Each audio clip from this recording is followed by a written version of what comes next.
Well, we're really fortunate today to have Sharon and Darrel Cantrell with us. So one of the things about being non-religious or unaffiliated, or however you want to label yourself, is that sometimes it's difficult to find volunteer opportunities in your city, because either you end up having to volunteer somewhere where you just don't feel like you fit, or you feel like people are going to start witnessing to you or they're judging you because you're not religious. And it's just been really incredible because we, even with the Kansas City Atheist Coalition, so KCAC, have just been so warmly welcomed by Sharon and Darrel, and we're just so glad to have you here today. So a little bit about Sharon. She has her Bachelors of Social Work degree in, and she has a past work history in child welfare and protective services in Missouri and Montana, specializing in physical and sexual abuse investigations.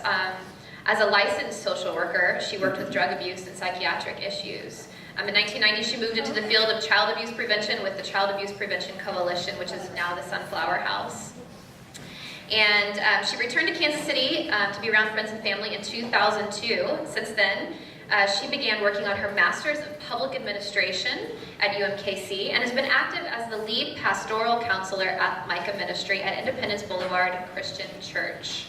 Micah Ministry provides clothing and food to poor and homeless in Kansas City. And from my experience there, a lot of people are the working poor. Her greatest journey began in 2005 when she started seminary at Central Baptist Theological Seminary. She graduated in 2011 with a Masters of Divinity as an ordained pastor, and now has found her ministry among the poor and marginalized at Micah Ministry. Her husband Darrel happens to be a retired railroad track engineer, and Sharon shared with me that he actually was the driving force who had a deep heart for the homeless, and that was contagious and really got her on the same page.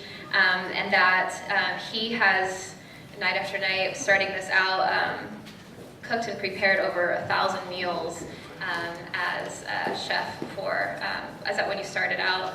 I'm assuming you don't cook as much now, but... Yes. Oh, you do still? Really? Fantastic. He still cooks. So I just can't stress enough. So, I mean, one of the things when I schedule speakers here is that I like to have some diversity of thought, but I think we have a lot in common with you guys too. So I just really want to welcome you guys up here, and I think you'll have, teach us how to repair the world. And let's give a really great Oasis warm welcome to Sharon Cantrell.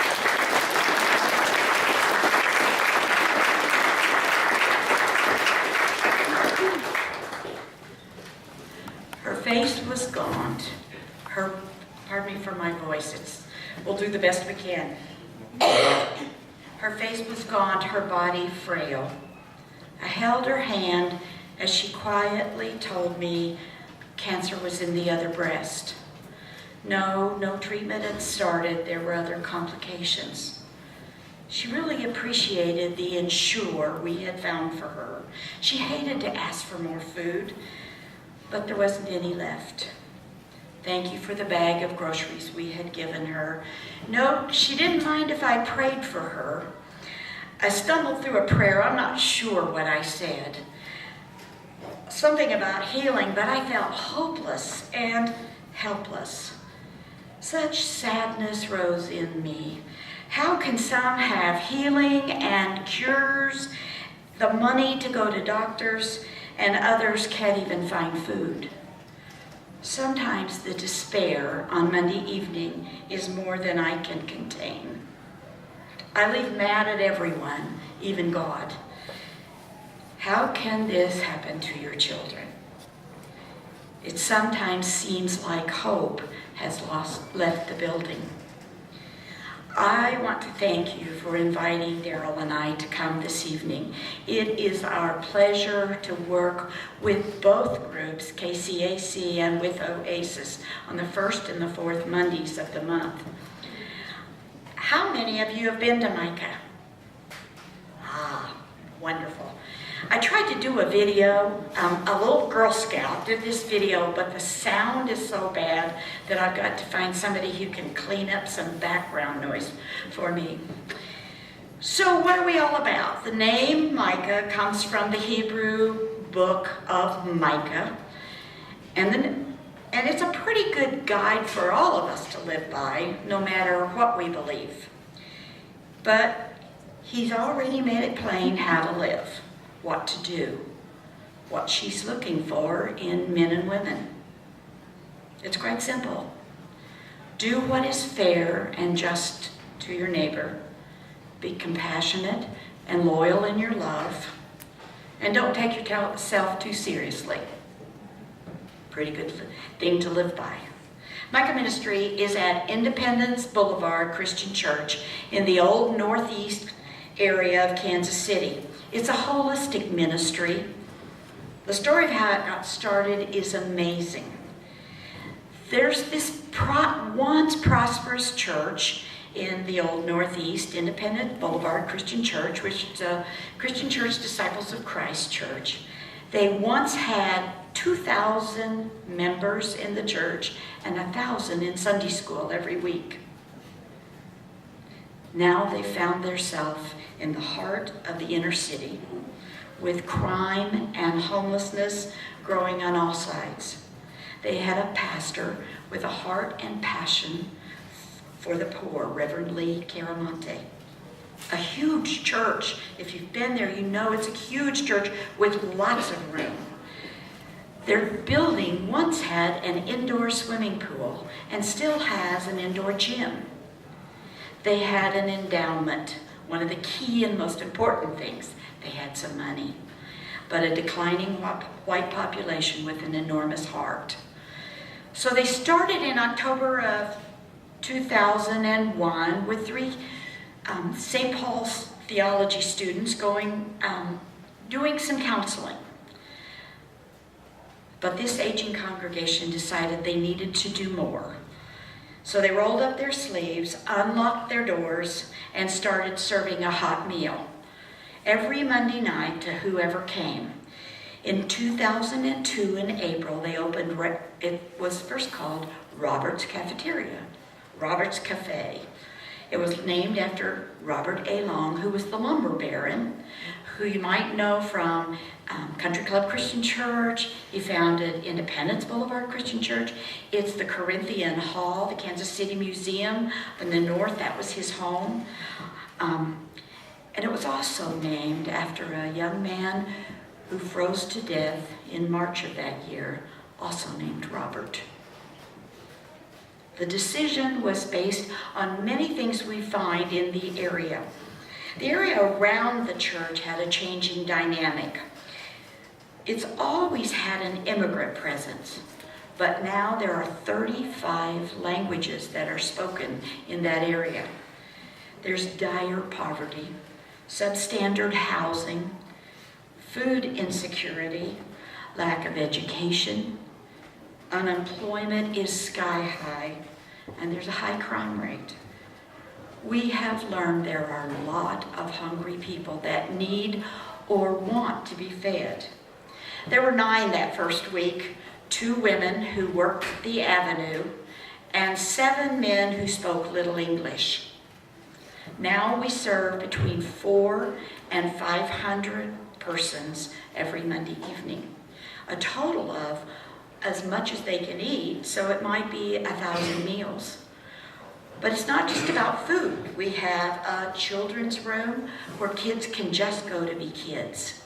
We offer 2 clothes closets. How many of you have worked the clothes closet? That is hard work, because you're taking an order from someone and going in and trying to fill it, both for children and adults. We probably pass out most weeks between 2,000 and 3,000 items of clothing and blankets when we have them. So who do we serve? Everyone who comes through the door. For me, that is important. Elderly, homeless, lonely, low on funds. Most often, the poorest of poor find their way to our door. Families, singles, immigrants, undocumented. Even those who work the streets are welcome to sit at the table and eat. We seek to offer community to those who come. All are welcome. Welcome to take a seat and be served a home-cooked meal by volunteers that are smiling, offering a welcome spirit. We feed you until you're full. That is one of the differences in most of the feeding programs. In most of the places, you stand in line, you get a plate, and you sit down. Now, that's not to denigrate how someone else does it, but we feel seated at the table and served with a smile is one of the most important things we do to offer dignity. The meal is a hot meal. Main course, vegetables, salad, dessert, rolls. The numbers grow as the month ends. Can anybody tell me why the numbers grow by the month end? Word of mouth. Word of mouth is one. People run out of money. Benefits. I don't know how many of you live on a one paycheck a month, but lots of times in my life I have found that month and money don't always equal each other. But it's never about money coming to eat anyway. But we do find tomorrow night, you will find the fourth week of the month is a big swell of people. And it's even going to be worse on the 30th because it'll be the fifth week of the month. And that means people are have much less. Our makeup is hard to determine. Sometimes I say a fifth, it might be a sixth of those who come are homeless. Homeless is a term that's hard to decide because you might be a couch surfer. You may have been put out of your apartment and you and your children are now staying on the couch of one of your friends or the floor, as so often happens. Most come from inadequate homes. They come by bus sometimes. A few have cars, at least for now, but most walk.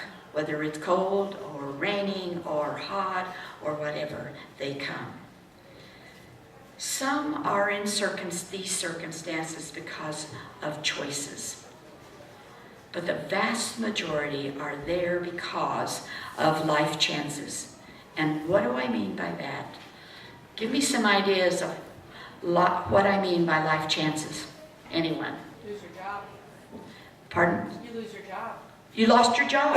Okay, wasn't anything you did maybe, but you lost your job. What are other life circumstances or life chances is the term I like. Foreclosure. Yeah. Health. Health, death, being Foreclosure. mentally ill, put in jail. Where were you born to? Were you born in Johnson County in one of the nicest homes there, or were you born in substandard housing in the inner city where you have lack of education? There's just more than the things that we like to call people choose to be homeless, people choose to be poor, people choose to be. Much of what happens to all of us are the life chances we are born into that none of us had a choice of.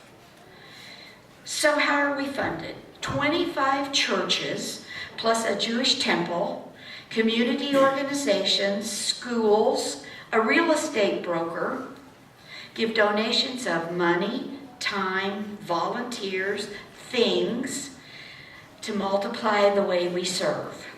We believe in the vision of dignity. For us as Christians, for me, it's living out the gospel.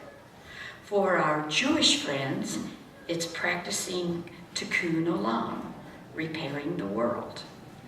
For the young Muslim woman who comes, her hadi emphasizes the importance of helping others. We have always welcomed people to come and serve. We stand side by side, all of us serving, not caring what your theology is or what you believe, but we all come to share and care for people, living out our truth with respect for others. And so that brings the story of how many of you got involved. In November 2013, I get up one morning and I read the Kansas City Star, and in that Kansas City Star, I see where that the KCAC is not worthy of serving at the Kansas City Rescue Mission. And I so appalled that you're not worthy of serving someone that's hungry and poor. But I got a hold of Pastor Lee, and I said, you know, we need to reach out to KCAC. I said, they are very much welcome at Micah, and we want to make sure that they understand that. So one Monday evening there, just about 2 weeks before Thanksgiving, Lee's on the phone talking to Josh, and she said, here, Darrel, talk to Josh. So I talked to Josh, and he said, you know, we want to serve on Thanksgiving. I said, well, our Thanksgiving's on Monday, but you know, you're most welcome to come and serve at Micah Thanksgiving. And since that day, it's been such a wonderful journey to have Micah and KCAC and now Oasis come to Micah. You don't know how much we appreciate that. What is Micah? We are a table-based ministry. We come in, if you look at most homeless and poor, they spend most of their time waiting in line for something. They come in and they stand in line. We don't want nobody to stand in line. We serve one meal at a time, and we want to say, hello, how are you? And really make those people welcome. If they want to eat 3 or 4 meals Monday, that's just lovely, we got it. And it's my purpose to try to cook as much as we can. And Stacy, you talking about you love to cook, that is a wonderful opportunity. You can come on Monday anytime after 8 o'clock in the morning, and you can cook 1,000 meals or help me cook 1,000 meals, and you just can't imagine how many people you reach out and touch with that meal. And we really appreciate that. Sharon? Don't go too far. For me, I seek to practice presence, tending to the holy I find in each person, that belief in the inherent goodness of all, that right to be treated with respect and dignity. In a small book that I love, Elaine Robinson calls it God-bearing. But again, it applies to all of us. We open ourselves to be present with another, calling attention to love, downplaying judgment. We seek to embody that both with volunteers and our guests. Being a servant, willing to do whatever is needed, we found that humility serves us well. Our goal is to meet people where they are and form relationships. Gandhi says, be the hope you wish to see in the world. Live inside of it. Her children are hungry. She comes to keep from starving. She has lost her job. She has a college degree, always made ends meet before, though she came every week to help stretch her dollars. She made her way as a single mother just fine. But now she can't find work. Her rent is due. They're going to turn off her utilities in the next week or 2. What if she's on the street? Where will she turn? She has tears. Will I pray with her? I can't fix everything. People are hungry. Our numbers continue to rise. Hunger in the world is rising. They tell us in the world, every 5 seconds, a child dies from hunger-related issues.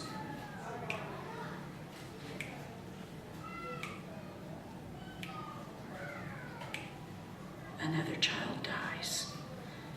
Be the hope you wish to see in the world.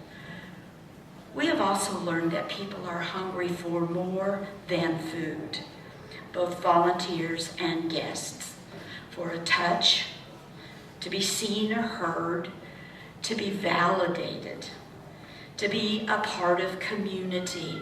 You embody that here. For safe sanctuary, for a safe place that I can be just for at least an hour and a half. So as a pastor and social worker, I have opportunity to be present to needs and wants. often not fixing, but listening. Sometimes I refer to another agency. I get to think out of the box of what we might do.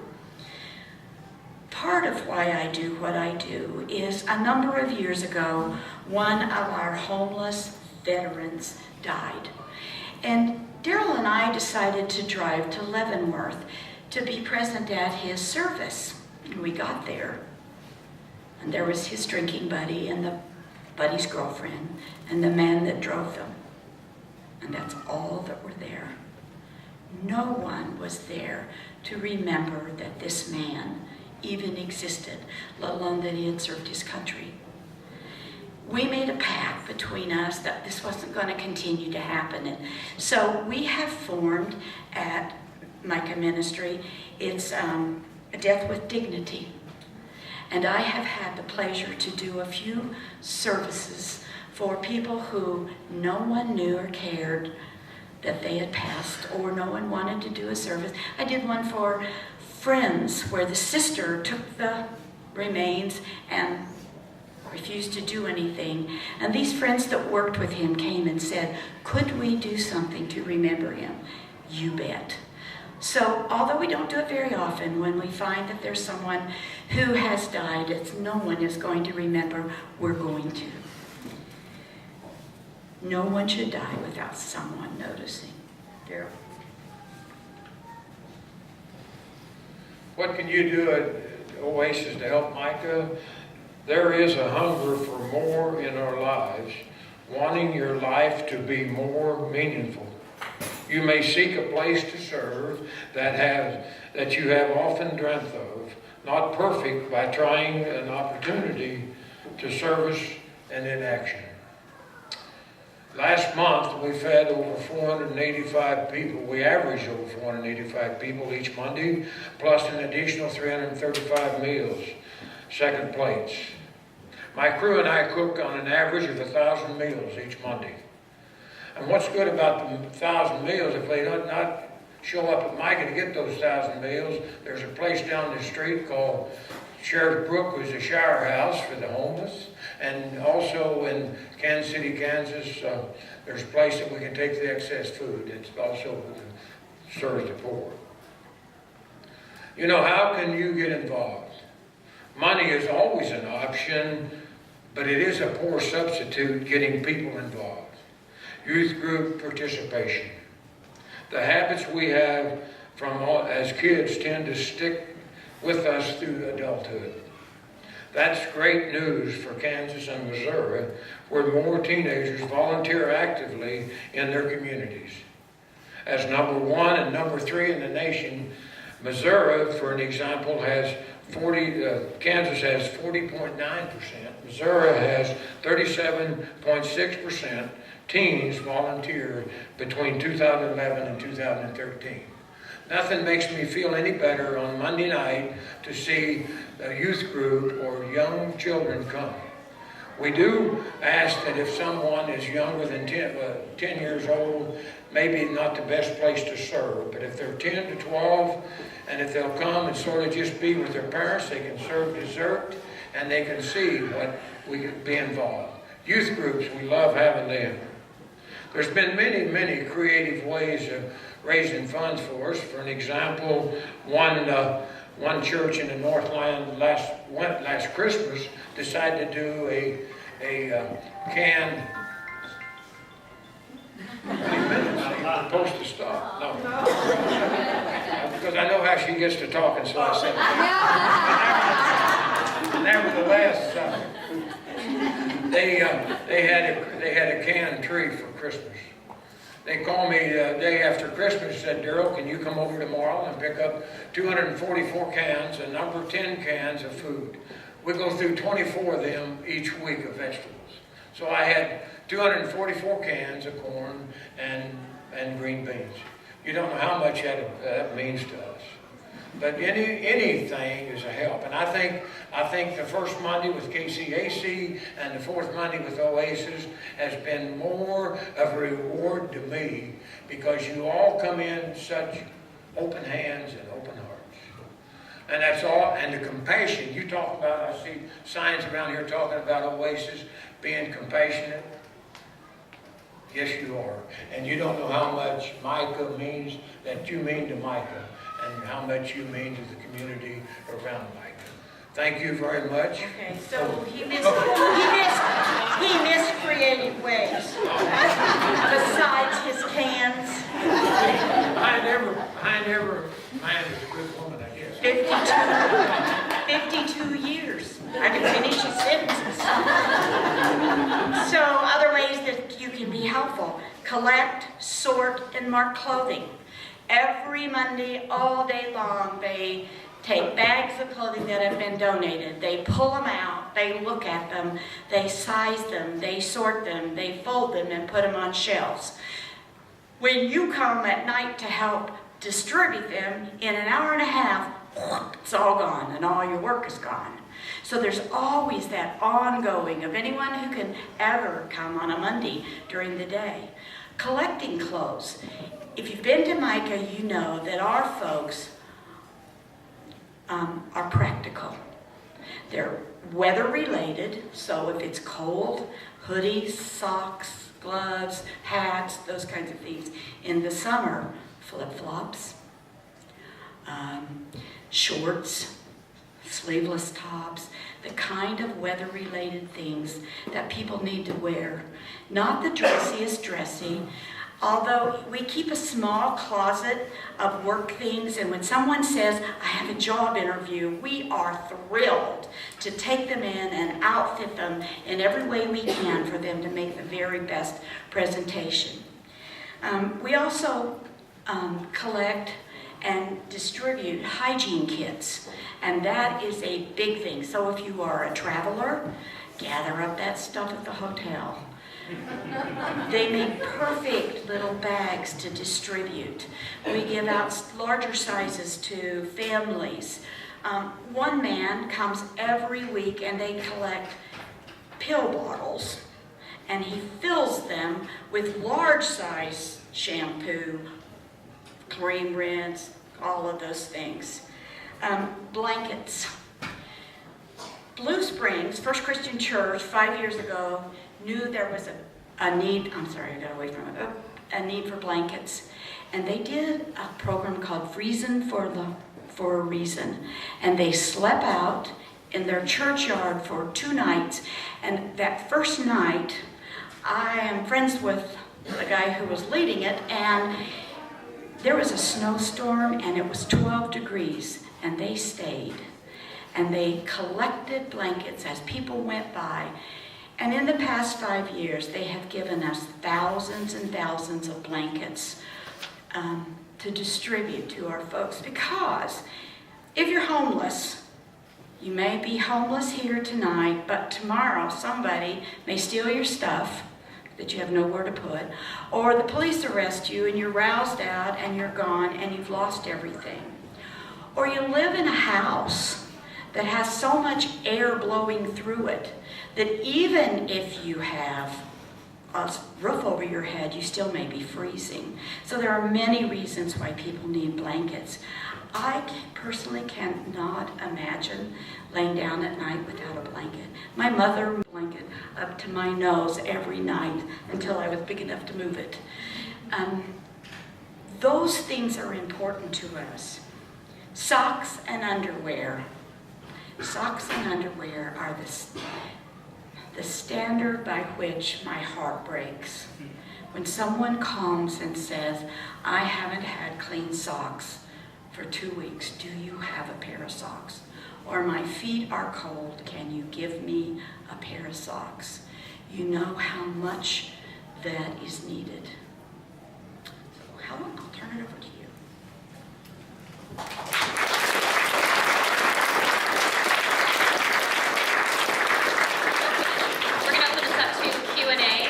Encourage everyone to please ask a question and keep it brief. So think 2 to 4 sentences for your question. So I'll let you field them. So if you guys have a question for them, please raise your hand. Yes.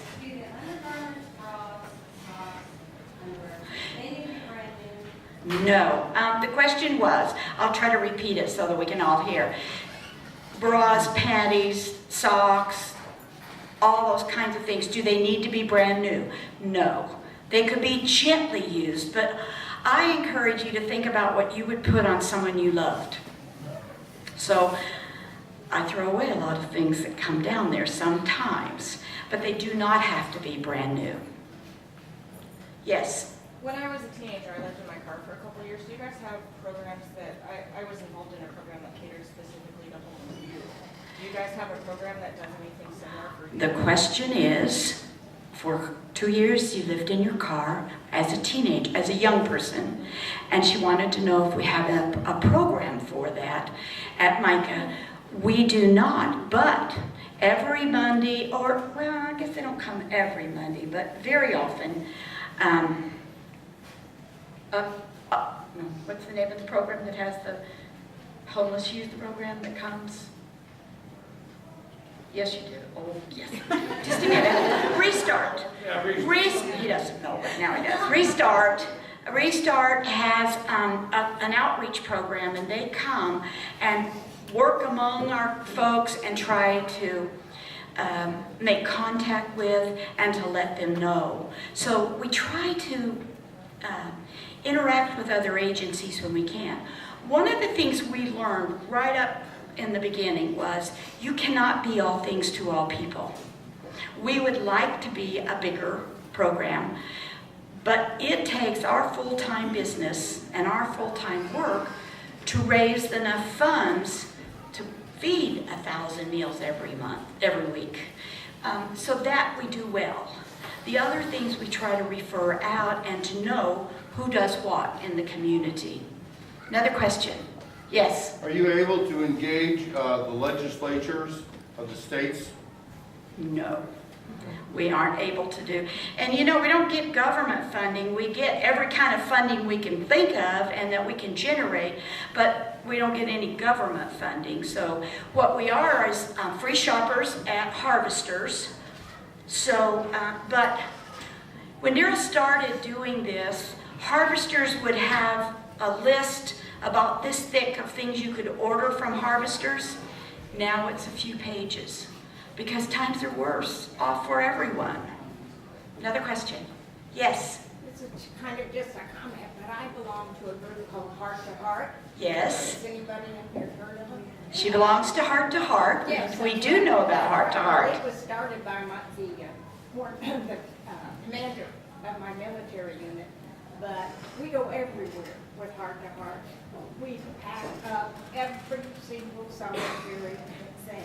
And we go out different countries now. I've been to Haiti, several different countries. Heart to Heart is a wonderful organization. Darrel, didn't you take? I go to Haiti 3 times a year, and I've seen the presence of, especially after the earthquake. I've been going to Haiti since 2002, and I've seen Heart to Heart. They have a full-time, really drugstore and whatever else. But you know, go back to your question about the government and any government. We've tried to get some, but you know, since we got Micah in our name, they say it's a religious organization. You take Union City Mission, they get all kinds of donations. That's another story. I'm not going there. But you know, we operate on about a $56,000 a year budget, and we pretty fortunate we stay within that. Our biggest cost, sad to say, is napkins, plastic forks, and styrofoam plates. I don't like all 3 of those, but we have no choice whenever you serve 1,000 meals. The old building there could not handle a dishwasher, and if you ever tried to wash 1,000 plates and keep serving, it's pretty difficult. So now most of our cost is for flatware and styrofoam. How much it costs for a meal? It costs somewhere around to feed 1,000 meals. I try to really be good stewards of that. Somewhere around 85 cents a plate, and somewhere around $600 a week. Depends on how much stuff. For an example, I got the Chiefs and the Harvesters and the chicken outfit down there. Tyson. We got about 500 or 600 pounds of chicken. Really good stuff. Matter of fact, we're going to cook it tomorrow night. So, yes. Have you ever contacted places like Panera Bakery?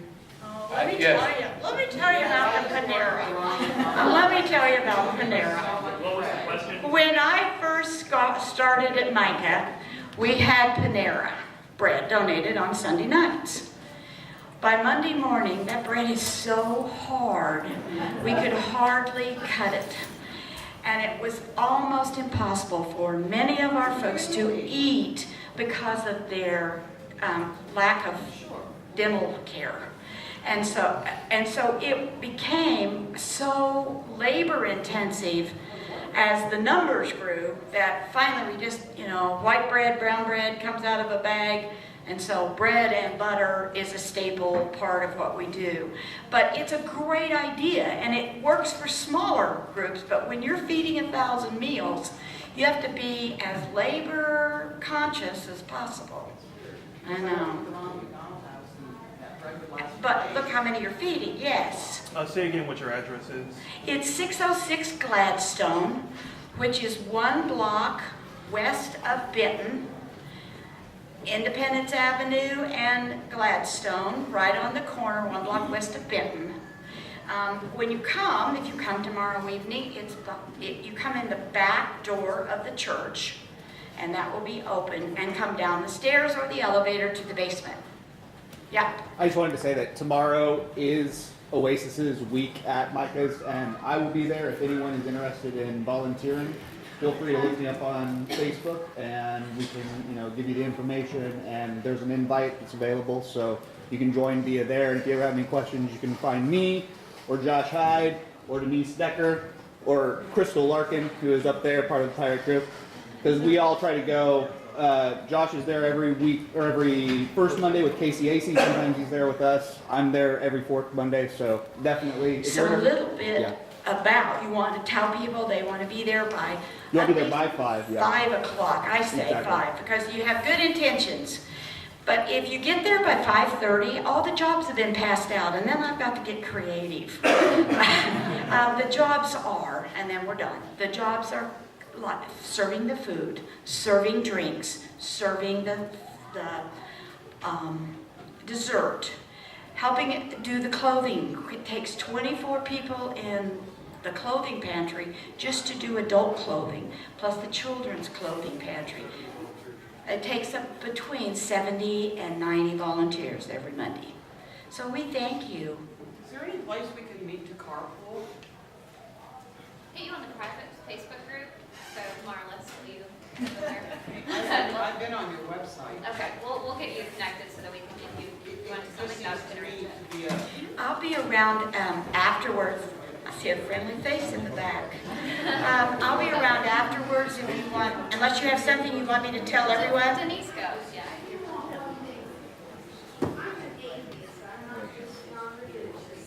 Speak up.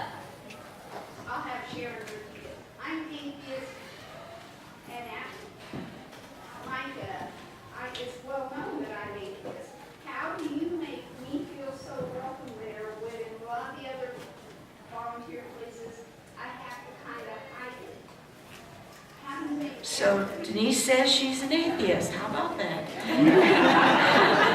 And how do we make her feel welcome? Well, that's because I think we work at treating people with respect and dignity. We all stand side by side. And I would not think of telling her how she would have to believe, nor would she think of telling me that I come at life a little differently. We still come at the same thing, and that's how do we care for each other in a world that sometimes is pretty hard for a lot of people. And how do we do it with grace and dignity and love? Yes? How are there any or how many of the people you serve manage to break through and get back to a useful life? Well, I don't know what you call a useful life. We know that 94% of those who work, I'm going to be a little political for a minute. 94 of those percent who work at Walmart live under the poverty line and work full time. So I will tell you, we have lots of folks who work and still come to eat. We have lots of folks whose mental illness, physical illness, lack of education, lots of ways prevent them from finding meaningful work. I will also tell you, as a social worker, In order to get a job, I have to have transportation. There is none in my neighborhood in the old Northeast. So I've got to be able to get a bus, be able to get across town, to get wherever the job is. I've got to have clothing, I've got to have childcare. When Darrel lived in Dallas, he lived in Fort Worth, he rode the bus downtown every day because he was too tight to pay the parking. But he also loved being on the bus. And he met a young woman who traveled 2 hours every morning in order to take her children to daycare and then to work. And then she reversed it in the end. So 8, 10, 12 hours every day she spent trying to make a living for her children. There are just lots of ways. For me, I count it success if you tell me you got your 1-year chip or your 6-month chip from AA. For me, it's you tell me you have an apartment and you haven't had a place to live for the last 2 years, or you no longer live in your car. Those to me are successes. I know you didn't mean it in any way disrespectful. Oh, I know you didn't. I'm just telling you, it's hard to measure success. And it's just how I have to live. And that I would be just forever with no hope if I didn't see tiny things that tell me things are better for sometimes, but yet they plummet easily. One thing along that line, you always, whenever you go someplace, if you just reach out to somebody, you can find out what somebody else does. I just met Golly Bush back here. We all time with Micah, trying very hard to find ways to help. And he is a nonprofit organization, Connection to Success. And if we the Micah leadership can get Golly to come and talk to us about how can we help his organization and through our people, what a success it is. And if we get one person or just one, like Sharon said, if we get one person not on crack tomorrow they were today, we're so much better off. Thank you very much.